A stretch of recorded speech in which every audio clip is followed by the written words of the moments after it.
Today, very special guest, friend of the channel, we have Worm Girl. Worm Girl is a YouTuber who's currently clocking in at over 100,000 subscribers on YouTube and is probably best well known for her in-depth video essays covering the lore and story behind some of the internet's darkest and saddest indie video games. From her videos on Fear and Hunger that have quickly become mandatory watching to even know what the fuck is going on in that game, to more recent hits like Look Outside, she has cemented herself as both a fan and authority on all things indie, horror, and post-apocalyptic. Worm Girl, welcome to the Spodcast. Hi.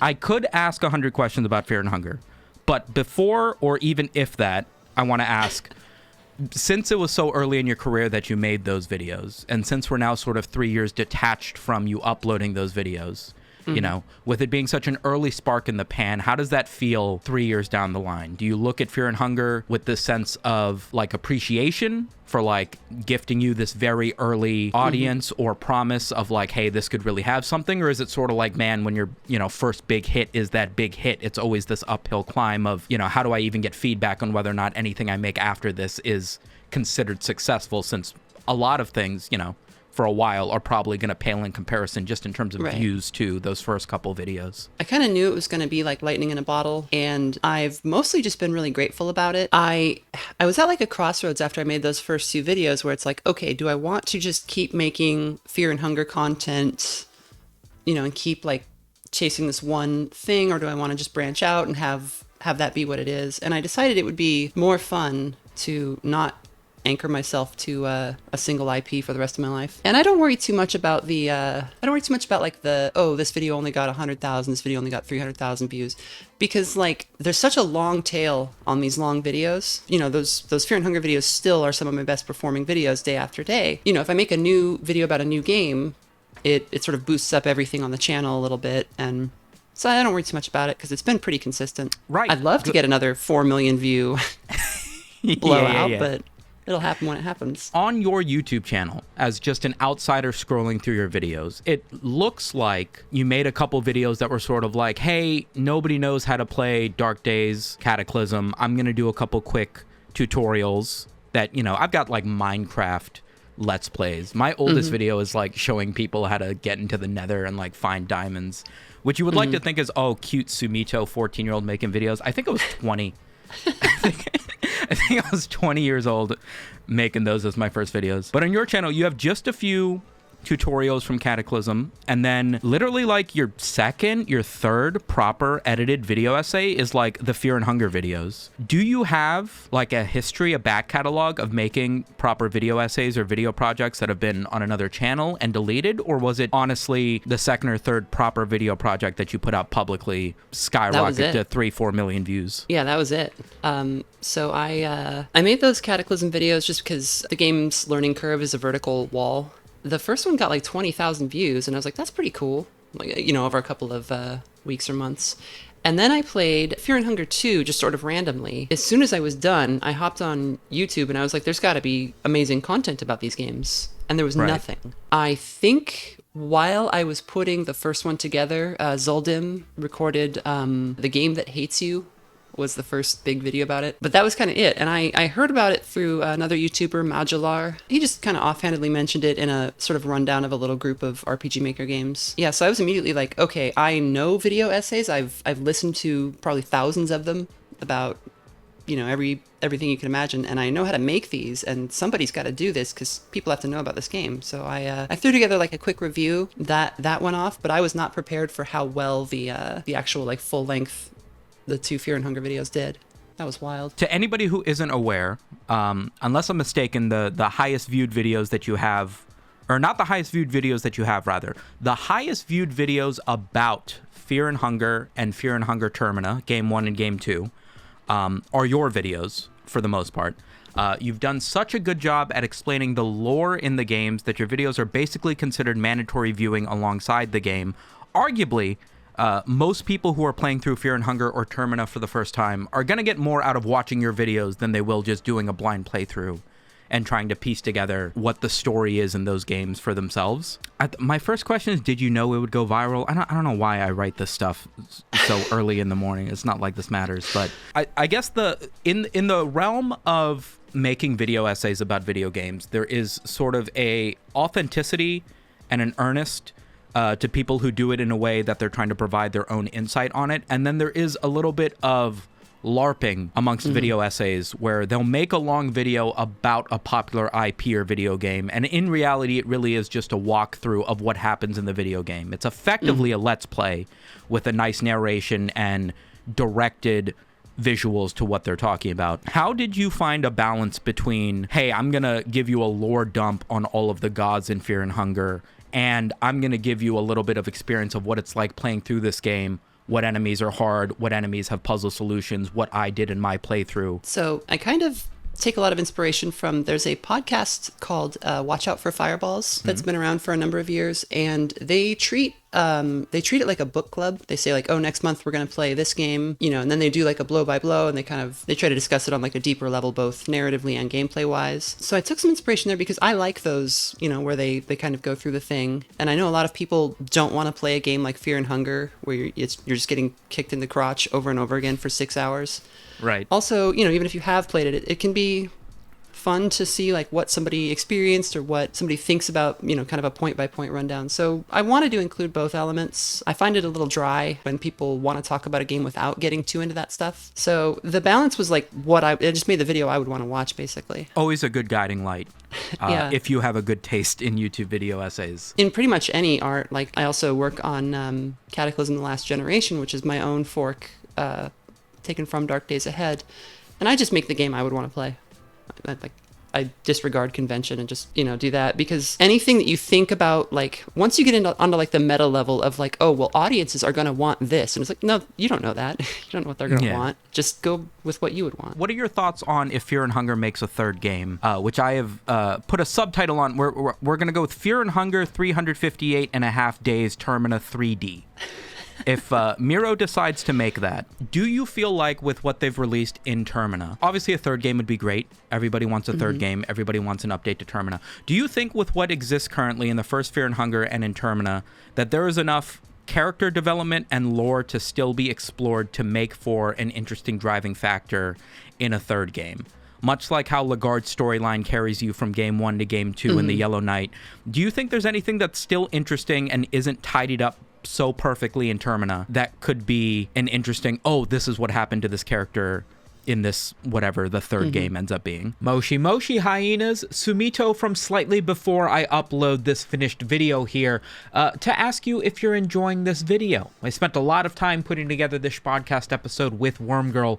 Between the amount of time it took to record the video and then edit everything together, this is by and large the largest project that hasn't just been me uploading an unedited podcast the way that I did back in the days with Alex, for instance. And a lot of that is because of the time that I spent talking to Wormgirl and then listening to how much time it takes her to put together her videos. Having the opportunity to have this conversation with another YouTuber really gave me the motivation to try and give this interview the due diligence it required to put together something watchable and listenable for you guys, and I hope that translates into a nice viewing experience for you. If you've been enjoying this episode so far, first of all, a like goes a huge way to let other people discover this video and also let me know that you've been enjoying it. But also, if you want to watch a full, there's like an extra hour of conversation that me and Wormgirl had in this podcast episode talking about game design, YouTubing, becoming a YouTuber, video games, and what have you. That is currently on my Patreon. It has been on my Patreon for like almost a week at this point.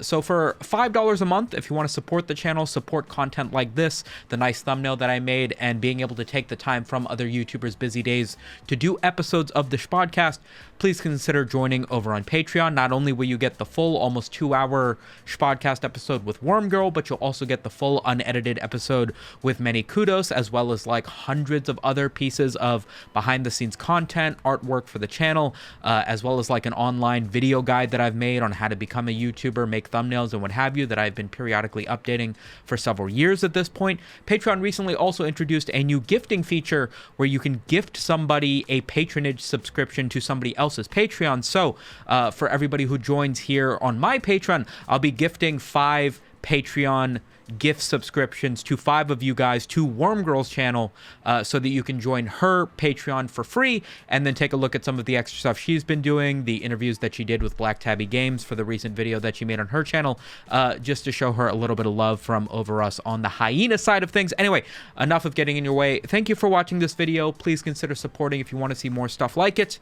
Back to the Schwadcast. I think so, and I think one of the big parts about that is that Muto has talked about like how much he changed from the first game to the second. If you like the second game, the content, like the gore and everything is still there, but it's kind of scaled back. It feels a little bit less. It's no longer the cover art for Yeah. Termina the way that it was for the first game. Yeah. Right, and so he's talked about if he does a third game, and I think it's kind of like in pre-production right now, and he said that it will be, whatever it is, it will be very different in tone and in style. And he's talked about like wanting to do vampire stuff. I think he was joking, like half joking, about wanting to do like a Japanese high school vampire, not dating sim, but like some kind of, very story-based game that isn't as much of like a brutal RPG. And some of that is joking, but I think some of that is speaking to him being like, I don't want to make another game where you just go through a messed up place and you fight some gods again, right? Like and so if you're in that mode where it's like, I'm going to creatively pivot every time I do something, I can, always build this thing up to a new height. And so I think he's got some room there for sure. If the storylines that don't contradict each other were canon, who do you think is most likely to make it out of day 4 amongst the playable characters? Who do you think is most likely to either Moonscorch or get killed? I think Dawn turns into the next slasher villain with the Sulfur Cult. Very early in the game, if you're playing as Dawn, Marina calls him Patches because he's wearing an eye patch, and that fits the naming scheme of Needles and Stitches, and that's his wife and his or that's his fiance and his dad.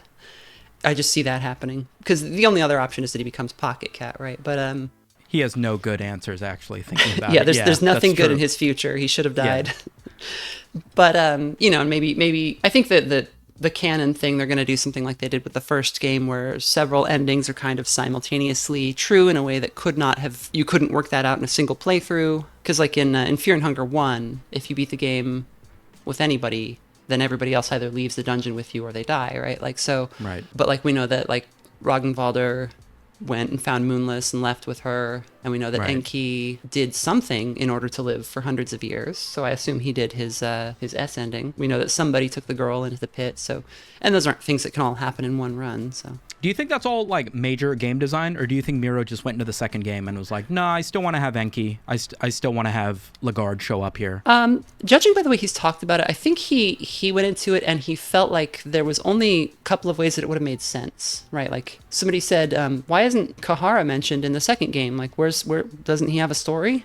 And Miro says, well, not getting mentioned is a story. Like it suggests that something happened. And when you're writing, like if you've done any writing, but like when I write fiction or something, I will, and also when I write my videos, like I'll think about these ideas for a long time and then I'll kind of stop thinking about them and they'll just automatically percolate into something that makes sense to me kind of intrinsically, and then I go forward with that. So I think he probably had a similar experience. One of the reasons I make the videos is because I want to give people, I try to be pretty exhaustive and I try to be pretty accessible. Not in a way that like limits what I have to say, but I try to give people like the tool set to think about something in the way that I am thinking about it. It's one of the reasons I'll go into these big digressions about like, this philosopher said this and this is where they're probably pulling this from, and here's this, old story. I think in Signalis I spend a lot of time talking about like Wagner and a bunch of other people that they're obviously pulling from.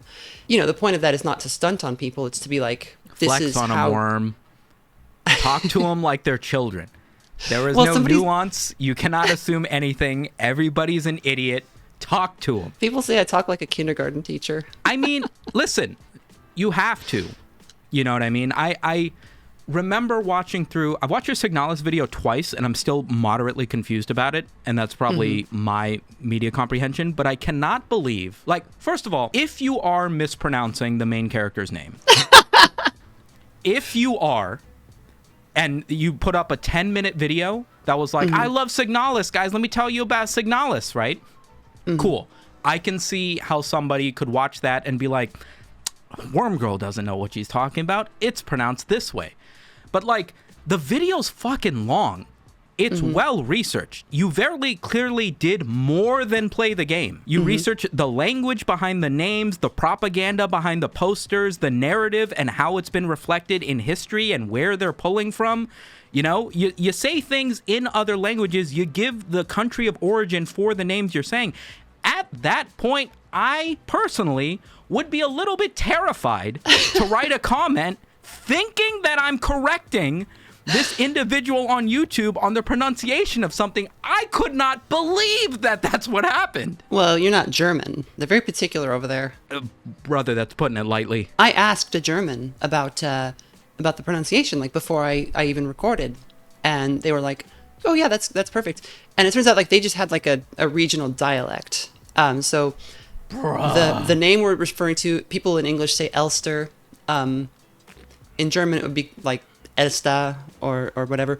I did it with a little bit more of a sh on the s there, so it's like Elsta, which is wrong, but it's only wrong in like Hochdeutsch, which is like the main, like the official German. But like regionally, people say it all kinds of ways because Germany was not a country until like 120 years ago or something. Right. So it was very funny seeing like half the corrections were like, that's not how you say it in German, unless you're from any of these 4 German states or Switzerland. It's like, okay, man. Although my Stoach was completely wrong. The Storch or Stoach. How has spending as much time researching and working and taking the feedback from videos and improving your own YouTube videos, how has that affected the way that you now consume media? When you're playing a video game going forward now, is there always a little bit in the back of your head that's like, will I do a video on this? And if I do a video on this, should I play this game in this particular way? So it's, for me, I'm not going to make a video on something unless I love it. And not just love it, but like it's really up in my kind of top 10 at the moment or whatever, because the level of the amount of work that has to go into a even like a 2-hour video or something is just so bananas. Like my Final Fantasy VIII script is 65,000 words long or something, which is the length of The Sun Also Rises by Ernest Hemingway. Like just writing that took weeks, and that's to say nothing of like the research and the gameplay, and then having to actually record it and then get the editing all done and everything. It takes forever. And so I'm not going to go into a game and make a 7-hour video about a game that sucks unless I think it sucks but it does something really cool or whatever. So kind of I'm insulated from the kind of being overcritical just by that. I think I'm not going to take shots at Final Fantasy VIII except maybe to say like, oh, they could do this better or that worse. What is the most fucked up thing you have bumped into playing indie RPG Maker stuff? It's up there. Like it's up there not because of the I can think of a couple of like games that are more of like the Japanese like Guro kind of genre, but those are a little different because like that's like seeing sex in a porno, right? Like it's expected. You signed up for that, yeah. Right. Whereas in Fear and Hunger, yeah, it's a horror game, but like you're not used to seeing these things in more conventional horror games because it kind of dips into taboo topics, but also the big thing I think that really shocks people is not that it shows some of the acts that it does or some of the violence that it does. I think it's that this is happening in a way that often expects you to sit with it. So something I thought about when I was playing these games for the first time was like, every 5 minutes, something is happening to me which has never happened to me in a video game before, or I'm seeing something that I've never seen before. The wildest thing was like when, something unspeakable happens to your character and then you get control is handed back to you and you have to just keep going. Right. And that's something that games like, if you play like what was that one Tomb Raider game, like the reboot, where it was like super violent, but like the violence was just death scenes, and it's like, okay, then it just reset and it didn't happen. The game I covered recently, Scarlet Hollow, does not have objectionable content like that. It is a horror game, but it's probably like R-rated, I would say, but like it doesn't have like the horrible stuff that happens on screen. But it does have things that where like something completely brutal or miserable happens and then they're like, okay, now what? Like, and that's something that games have often avoided doing. And that's kind of what I talked to the developers about, was like games, like developers are so scared that you will just reset the game or like reload or whatever. And a lot of people, when they play Fear and Hunger, their biggest complaint is, oh, the saves are limited. Well, they're limited for a reason. they're limited so that you don't just reload, right? Like that you're like, oh, okay, well my arm's gone now. You're not supposed to have a perfect run playing Right. Fear and Hunger games. Yeah. Right, you're supposed to kind of drag yourself over the if you get there, you're supposed to drag yourself over the finish line, kind of broken and bleeding. Right. Because not because like you don't deserve to have a good ending or something, but because like that's the story, right? Like that's like what if the eclipse happened in Berserk and Guts just killed all the demons and saved Casca and killed Griffith and left and he was fine. Great story ending. And everybody had a pretty nice time. A few general questions outside of video gaming. How much of what you cover on your YouTube channel is true to your real life interests? Sort of harping back to, your first big videos being as big as they were with Fear and Hunger. Do you think even if you didn't find that level of success right away, your channel would still be about the dark post-apocalyptic indie video games that you cover currently? Is that what you spend a lot of time playing through casually? Or how much of that is dictated by the fact that a big chunk of your audience now is there from the Fear and Hunger videos and would similarly want to see content around dark, difficult indie games as such? So when I was a kid, we had like a PC that was not really up to playing the newest stuff, and so I was always playing like off the wall, weird like shareware or indie games, kind of growing up. So I got really attached to RPG Maker and to just general oddball stuff that you find, and I'm a big goth. So yeah, I'm into horror and stuff like that. So I think it's about, this is the stuff I'm really into. I'm not like playing like Marathon in my spare time or anything. In the world of mainstream horror, first of all, how'd you get into horror? Do you have any pieces of origin that are like, this is what really drove me to this medium? And in the world of mainstream horror, movies, books, Silent Hill, Resident Evil, that sort of thing, do you have favorites amongst the more commonly known pieces of horror media in the zeitgeist? So when I was a kid, my parents had these books. God, what were they called? There were these books called The Enchanted World, and it was this book series you could like get off of like an infomercial or something. And a bunch of them were horror themed, and they had these really well done like horror stories and art in them. And I always found that pretty fascinating. Like growing up, my like favorite movies were like The Thing. Just like I got really into it then, and then there was I also grew up in like the heyday of like Resident Evil and Silent Hill and stuff. And Silent Hill especially was like, that was the point where everyone was like, oh, games can be psychological. And that's such a dumb term, but I just never really left that world, I guess, Your game dev experience, I think, goes a little bit understated in the more recent videos that you've made. Your earliest videos are about Cataclysm. I have watched a few of them. I still don't fully understand what's going on in that game. Would you mind giving me a quick rundown on what Cataclysm is? And, are you working on the team that makes that game? Is this a game that's open to people making forks and developing their own branches of it? Is that the nature of what Cataclysm is? So in, 2009, a guy named Wales made a little sort of a post-apocalyptic, zombie roguelike, a very simple game where you could run around and go into towns and loot things, and zombies would start showing up and they reacted to noise, and it had some really cool core level mechanics that were simple but worked really well. And then after a year or two, he was like, okay, I'm gonna stop making this, but there's an active community, so I'm just going to switch it to be open source. I'm gonna switch the license to be anybody can do anything with it. And so he did that, and a group of people started a fork of it called Dark Days Ahead, and they worked on that they're still working on that, but I want to say it was 2011 when Dark Days Ahead kind of officially launched. And that is a big project that is run by, I want to say 10 or 20 core developers, and then kind of anybody can hop in and contribute on it. It's great. It's been going great for years and years. And I decided, I was playing it for a really long time, and I decided there are some things that are getting passed over because of this sort of big kind of collective, it's a group project. And there are limitations on a group project. You can't just have one person sort of dictating how things have to be.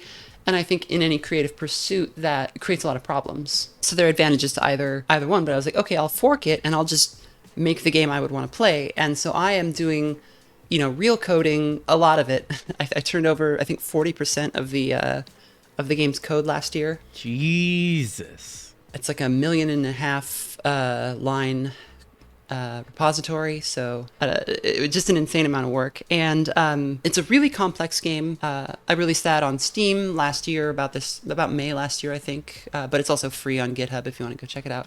Just to emphasize the complexity of this game, I just want to read the titles of a couple of your first videos from Dark Days Ahead, right? Sure. So for anybody who's wondering, here are the 25-minute tutorials from Worm Girl's channel.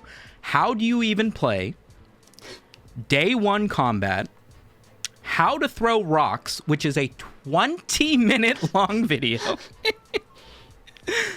Man, I've jumped into you. I think you've live streamed a couple, and I've watched a couple of these videos, and it's like searching through menus for so long. I find it difficult to appreciate the level of complexity and depth that goes into what I'm assuming is the realism in that game. Yeah, it's got like this incredible degree of simulation. Like when you eat food, it goes into your stomach, and then it actually has to track it moving in through your intestines so that you can absorb the nutrients from it. You don't have to go to the bathroom. It stops short of that. But it is kind of the ultimate in like survival simulation, if that's your thing. But the price you pay for that is that it's incredibly complex to play. But if you have the right kind of like mental illness like I do, it fits perfectly into the broken cogwheels of your brain. And so you can just like disappear into this thing for like 9 hours, just like, walking around and messing with pocket settings and stuff. I was watching my buddy Kyle play My Summer Car. Yeah. And I was like, so it's like a driving sim? And he was like, no, not for many, many hours. It is not. Yeah, it's a poverty simulator. Yeah, I'm watching this guy like put together the cogs of a transmission piece by piece with like, Gary's Mod level gameplay. And I was like, and this is fun? And he's like, you gotta be a certain level of mental illness to appreciate this. But if you are, yeah, this is what people want, is genuine build a car simulator. The end game is actually driving this thing. But until then, we drink and we build transmissions. And like when you start driving, you'll get killed like within the first 30 seconds of getting your car going, because like a bee will fly into your car and kill you because you forgot to put in a windshield or something. You've spoken to how much time you've spent making your fork of Cataclysm. Is that representative of what Worm Girl would make if she had her own game studio? So I was actually working on a game before I started the channel. I was making it in Game Maker. It was an RPG. It was like a post-apocalyptic RPG about like a character who's like a doctor going through this city and like finding these little communities and trying to like give help where she could. And the big like looming threat was that this like 20 years ago, this god at like the center of the galaxy had like picked up human radio signals. And when I say God, I mean like a Lovecraft monster, like Azathoth type thing. And was like, oh, there's something over there. And I'm a baby because nobody's ever spoken to me in my entire existence. I'm as old as the cosmos, but I've never communicated before. So I'm going to go check this out. And like just him looking at the earth and going over to it drove everybody mad or turned them into monsters. And then Francis Coulomb made Look Outside. So I don't have to make that game anymore. I was playing, I was like, but this is like the same, like the vibe was different, but the overall plot was very similar. So I was like, okay. Hey, forgot to record an outro. Thank you so much for watching the entire episode of the Spodcast. And a big thank you to Worm Girl for spending some time and chatting with me here on the channel. Be sure to check out Worm Girl on YouTube and check out her fork of Cataclysm available on the Steam page. The full 2-hour version of this conversation is available on my Patreon, as I mentioned. Also check out Worm Girl's Patreon. She also does bonus content and stuff like that. And remember to like this video if you want to see more stuff like it. I've also got a Spodcast episode with many kudos that I uploaded just a few months ago. You might want to check that one out next. It's also available on Apple Podcasts, Google Play, and all the other stuff, Spotify as well. Thank you so much yet again, and I will catch you guys on the next one. Spisu.